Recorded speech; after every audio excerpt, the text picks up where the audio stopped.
BNP নির্বাহী কমিটির সদস্য হুম্মাম কাদের চৌধুরী হয়ে আর বন্দিগুড়ি রাকন্যা আয়নাগর সায়েশ বর্তমান সরকার প্রধান ডক্টর নিউজ শাহাবুল্লাহ পরিদর্শন যাবে সুযোগ হই আর জেনারে 1 মাস আটক রাখা হই।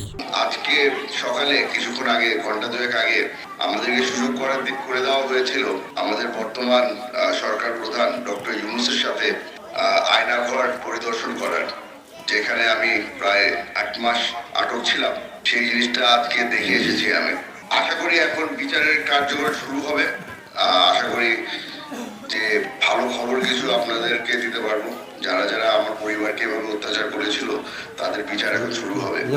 ফেব্রুয়ারির 12 তারিখ বুধবার সকাল উপজেলা ইসলামপুর ইউনিয়নের 1 নম্বর ওয়ার্ডের গুদারফার দরবার সাটনাঞ্চে আব্দুল লতিফ প্রাথমিক বিদ্যালয়ের উদ্বোধন অনুষ্ঠানত প্রধান অতিথি হিসেবে ভার্চুয়ালি যুক্ত হয়ে এসব হতা হয়ে তিনি।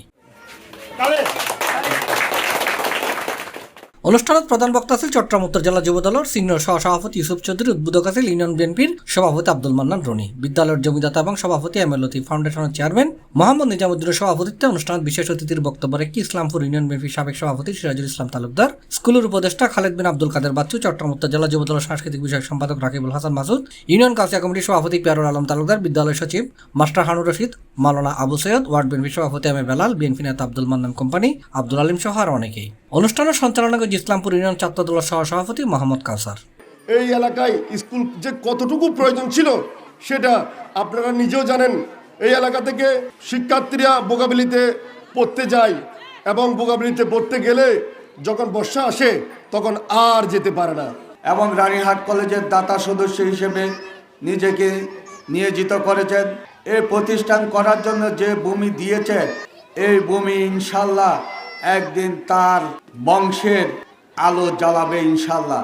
যতই ব্যস্ততা থাকুক না কেন, কর্মীদের একটু দুঃসময়ের খবর শুনলে ছুটে চলে আসে এমন একজন ব্যক্তির আপনারা এখন বক্তব্য শুনবেন।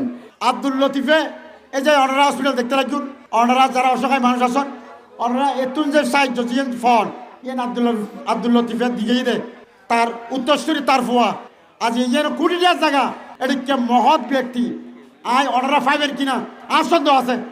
এই দেশের জাহেল কুনি হাসিনা যেই অত্যাচার জুলুম করছিল, ওইটার বিষয় যদি আমরাও যদি ওইখানে এদের মতো কাজ করে আমরা দুজন সমান হয়ে যাব। এই এলাকাটা অত্যন্ত অবহেলিত এবং অত্যন্ত জরাজীর্ণ পরিবেশে এই এলাকাটা ছিল। শ্রম দিয়ে সহযোগিতা করে, টাকা দিয়ে পয়সা দিয়ে যারা সহযোগিতা করেছেন, আমি সর্বপ্রথম তাদের কাছে কৃতজ্ঞ। আমি মরহুম আব্দুল লতিফ সাহেবের জান্নাত কামনা করছি। মোহাম্মদ আব্দুল লতিফ আমার চাচা, ওনাকে আল্লাহ বেহেশতে নসিব করুক। আল্লাহ যেসব নিয়ামত আমাদের জন্য দিয়েছেন সবচেয়ে বড় নিয়ামত হচ্ছে ইলম। আলোচনার আগে বিদ্যালয়ের ফিতাকাটের শুভ উদ্বোধন করছে অতিথি হলে জাতীয় সঙ্গীতের মাধ্যমে জাতীয় পতাকা উত্তোলনের মধ্য দিয়ে অনুষ্ঠান শুরু করা হয়। C+ TV Chittagong.